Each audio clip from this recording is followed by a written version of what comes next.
Josh Lee Kwai is probably the smartest guy when it comes to Magic the Gathering. I love his content, I love the Command Zone, but I really want to talk about Chromatic Lantern. He made a video on Chromatic Lantern, talking about how he thinks it's a terrible card, and that you can run lands that basically do the job that Chromatic Lantern is doing, and you don't have to waste a Chromatic Lantern slot. It could be removal or something, more useful. This isn't doing much as a 3 mana cost mana rock. He says this isn't useful, and I personally have to disagree with him on that. Chromatic Lantern does a lot, in my opinion. Not only does it fix your mana base, but I think it's incredibly useful for people who are trying to build decks on a budget, because these lands are expensive. I'm looking over here right now, as of today, Jetmir's Garden is going for about $9-ish, but the market price, at least on TCG Player, says it's like $13 or $15. So like spending $20 or something, or well, this one over here says $19 for the super cool version. For like that kind of money for like a land card is a lot. That's a lot of money to be spending on a single land card that could fix your 99 other cards that need to go and help you fix this mana base.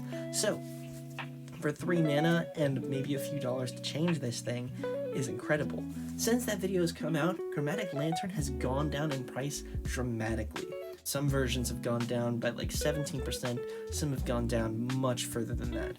So just by bringing this cost down to this card also makes it a much more cheaper option for people trying to build on a budget, making this much more valuable and much more powerful in those decks because you have more access to it. It's more access to a card that helps you fix the thing that you're trying to fix on a budget.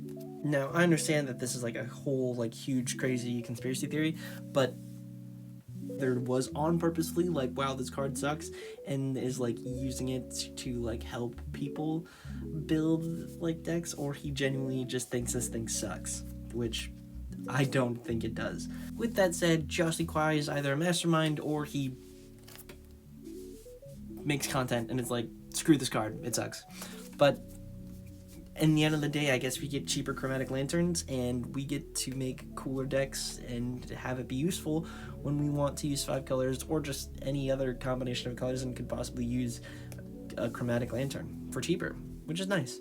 So thank you, Josh Lee Kwai.